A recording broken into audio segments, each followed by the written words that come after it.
everybody, it's Tammy with Gare. A lot of people have asked me how I did this pineapple platter. Today I'm going to show you how I did it with a quick tutorial, and we'll also give you the project plan. So let's get started. So before we jump in, let me show you some of the other designs we did with the same technique.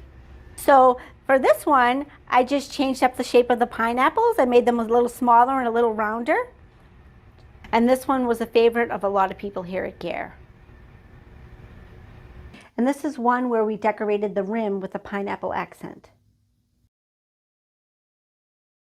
So these are the colors we're going to use for this project. Polar Bear, Teal Tomorrow, Grape Escape, Old Yeller, Pumpkin Pie, Blazing Saddle, and In the Pink. Alright, so I've already prepped this plate. I've put 2 coats of Polar Bear on and I've traced on my pattern. So the first thing we're going to do is sponge some Teal Tomorrow and some Grape Escape on. And I'm going to wet my sponge first, and I'm going to put some water on my plate with the 2 colors. And I'm going to dip my sponge into the Grape Escape, and I'm just going to sponge a little color around the plate. I can get it inside the pineapple, that's okay. And then I'm going to go in and grab some Teal Tomorrow.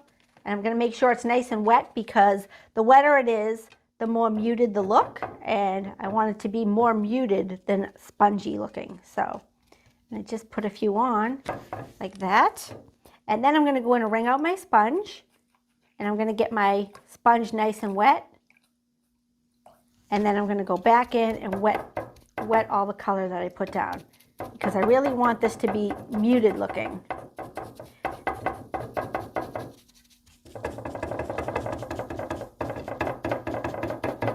You see, when you add the water, it really mutes the color.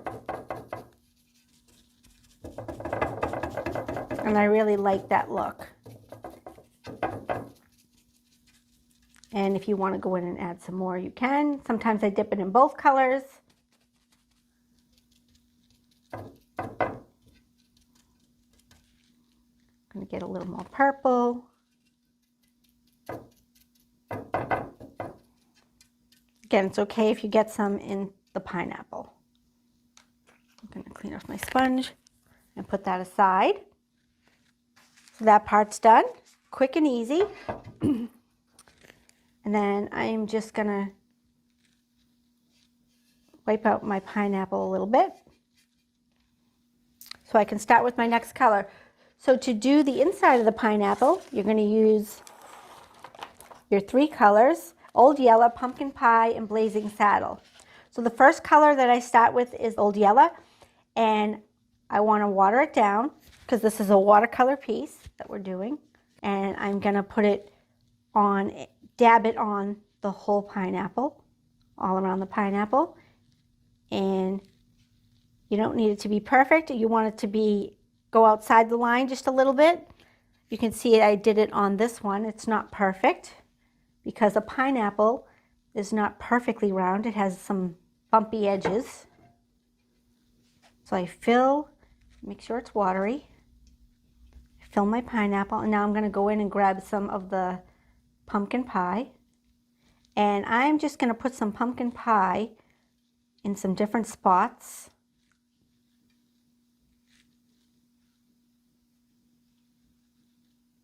So it has a 2-tone look. Again, you can go around the edge. You can see it has 2 tones. And then I'm going to go in with my darker color, the Blazing Saddle, and I'm just going to put this in a couple of different areas.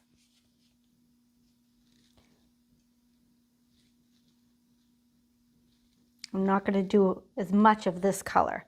I just want this in a couple of spots, just to give it some contrast.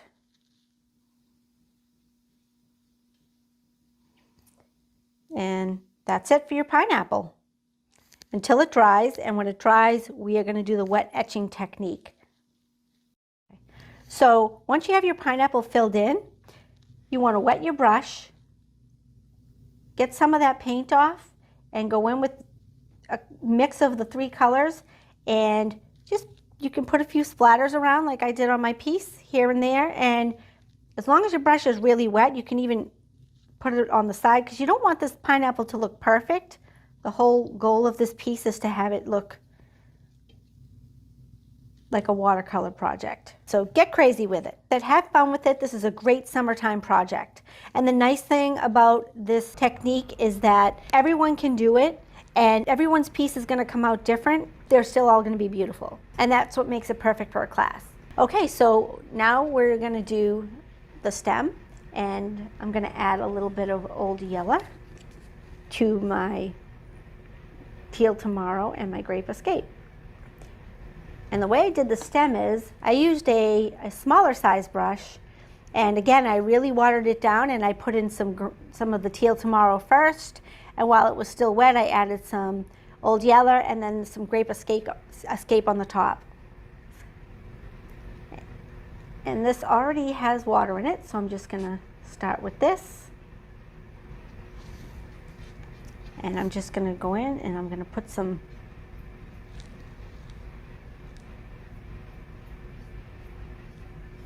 and then I'm just going to wipe my brush off a little bit. You can have some green in it still, it's okay. You're just going to go in and grab some of the Old Yeller and put the next color in. You can mix them together, that's okay. They're all going to blend together anyway. And then I'm just going to wipe my brush off a little bit. It can still have some of both colors on it. I'm going to go in and grab some Grape Escape, and I'm going to add that color in last.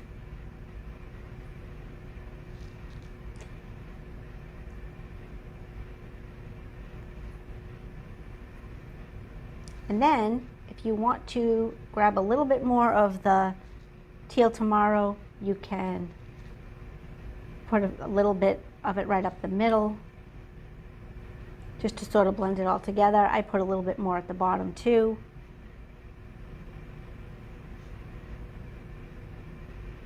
Again, just have fun with it. It's supposed to be a funky design. Okay, so we took a little time to let this dry. As long as it's dry to the touch, it's ready for etching. So for this etching, I just did one line at a time, and I just broke them up, and I didn't measure them or anything.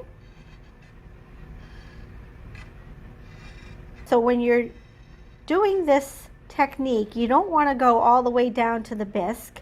You just want to go down as far as your white paint is.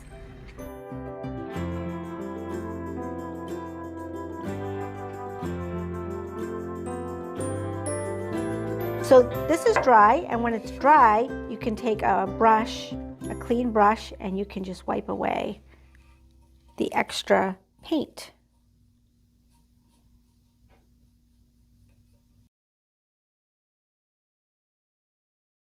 You can really tell it's a pineapple now that it has the wet etching in it. Okay, so that's how I did the wet etching on this one. And just to show you another way that you can do it, on this one, I just took the toothpick and I dragged all the lines straight through without stopping. And that's a simple way to do it as well, and it still gives you kind of a cool look. Okay, and the next thing I did is I took some in the pink and I watered it down, good amount of water, to do a little splattering. And I did get some of this on the pineapple because it looked good on top of these organic colors. And I did a little bit around the edges.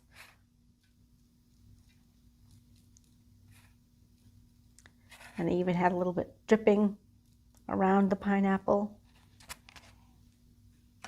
So the one extra thing that I did do on a couple of these is I did a tiny bit of shading around the edge of the pineapple. I didn't do it on these, so you definitely don't have to do it because these came out great and they don't have any kind of line around them. But if you want to do it, you can take a little bit of Happy Trails. It's nice and dark, and you can do a little side load shading around the edge. Side loading is where you wet your brush and you dab it off on your paper towel, and you just slide half the brush into the paint and you're just going to take your brush and lightly go around the edge. And it gives you a nice soft edge. And once it dries, it just barely shows up, but it gives you a nice little shading around the edge. Again, it's only for preference if you want it. So that's it. It's that easy. If you decide to do this project and you have a class or you do it on your own, please post some pictures. We'd love to see how they come out. So thanks for watching, and I'll see you in my next video. I didn't know what to call this. Whoop, whoop, whoop, whoop, whoop. Don't say any words, Timmy. Just stand there with the platter and smile. Oh, look at my little smiley face. Oh, God, I was laughing at you. I know. I'm going to get it. I am. This is going to be easy today, James. Oh, cute beauty blender. And I'm going to give you the... Hi, everybody. It's Tammy. What? What'd I do? Okay, I got it. Oh, I got it. I'm going to take a beat. I'm going to slow down. Relax. These two pineapple platters. Not